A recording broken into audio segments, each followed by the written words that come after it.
You know what I thought of when I first saw this picture? Well, the historical and archaeological story says, it doesn't matter what the history said. Let me tell you something, suckers.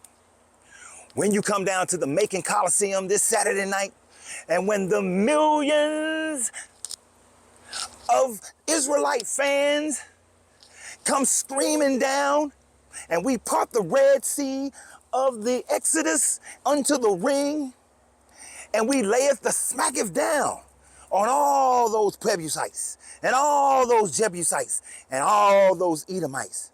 And I turn my boot and I twist that sumbitch sideways and stick it straight up their candy asses. The chosen ones of Israel, with Brother Benjamin, Brother Manasseh, come down to the ring and defend their world championship, tag team titles.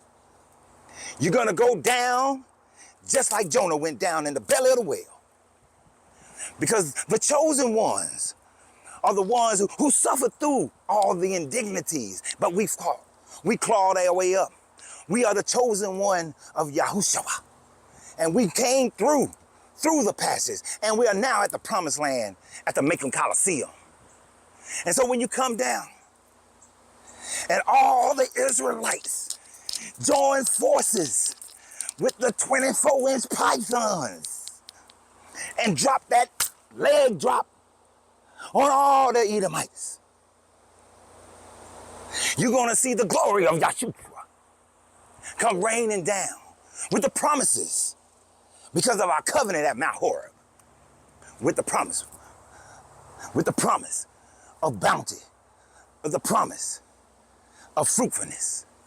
We'll gain that intercontinental championship belt as Brother Ezekiel take on the Edomite. Because God, Yeshua, can smell what the Edomites are cooking, which is a travesty, which is idolatry.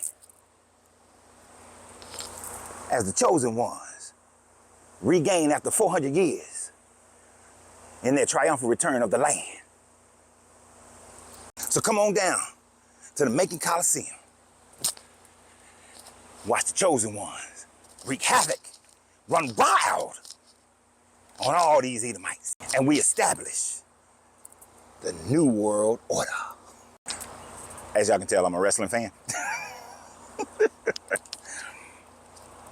But this is what they remind me of. They got their championship belts on. They got their costumes on. They're playing their character, playing the role. You know, and even with them, they have divisions as they're for Israel united in Christ. While you have other Hebrew Israelites who deny that Yeshua or Yahuwah or Yashu, whichever name you want to give him, which Yashu is the right name if you're looking at the Aramaic. But anyway, they all disagree. They disagree. They can't come to an agreement on what being a Hebrew is. They disagree on whether or not the Levant is the actual land and Egypt is actually Egypt, or America is Egypt. Some say that the Mississippi River is the Nile. Others say that the Mississippi River is the Euphrates. They say that when you look at a map of America and you see Bethlehem and Nineveh and Cairo, but you see that in multiple states. Now, which is more reasonable?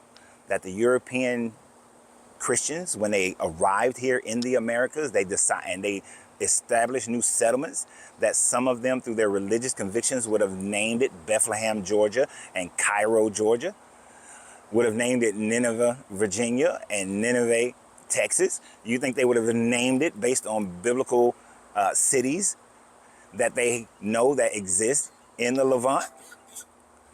Or that this is the real place?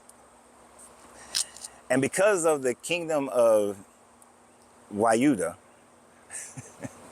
and the mistransliteration of it by the British and the Spanish and the Portuguese and all of them, of naming it the kingdom of Judah, which then became enslaved to the Dahomey. And then the Dahomey did sell a good portion of them to the Europeans to be brought to the Americas. But the Wayuda did not establish themselves until the 1500s, and they named themselves they were not named by colonists. They named themselves. And they had already been there. And they had already been believed in Chechua. And they believed that their king was a descendant of Chechua long before the Europeans ever got there. They never were believers in Yahweh. They never believed in the Canaanite God. They never heard of a Canaanite God. But you can't tell them that. Because to them, it does not matter what the historical records say. It does not matter what the historical records of Benin, which is the land area to which we are discussing when it comes to the 1747 map. It doesn't matter what the Benin people who have lived there for longer than the Israelites were ever created in the 1200 BCE. It doesn't matter what they say. It doesn't matter what their history says. The only thing that matters is what these people's history is, what the history these people want to believe and they create. Because at the end of the day, you felt disenfranchised. Being the chosen one of God made you feel better. It gave you some level of understanding why our ancestors went through what they went through.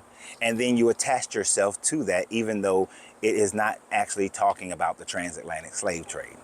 But you attached yourself to it because it made you feel better. It made you think that there was a greater plan than the suffering that our ancestors and the disenfranchisement that you're going through right now, or that you've been going through. And so you attach yourself to it to make yourself feel better, in the same way that when the Israelites in the 1200 BCE or 1300 BCE decided that they were going to separate from the coastal Canaanite people and develop their own society, began to create their own history and manifest it through story, the history of Genesis, Exodus, and so on and so forth, in order to create a people.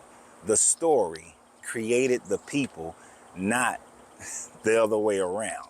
They created a story so that they can be identified as a people separate from their original Canaanite families, which is why there's so much Canaanite influence in your traditions. If you really did come from Egypt, where's the Egyptian influence in your early Israelite story? It's not. Egypt had lost the Levant as a vassal state after being defeated by the Phoenicians, and then the Bronze Age collapse happened, which caused people to separate themselves and fight for resources. And that's why there's so much war fighting going on in your story. But hey, man, I'll see y'all at the Macon Coliseum so I can watch y'all super kick, lay the smackers down on all they candy asses. But y'all have a great day. And remember always, you got to free yourself to be yourself, because your greatness is non-negotiable. Good journey, good vibration.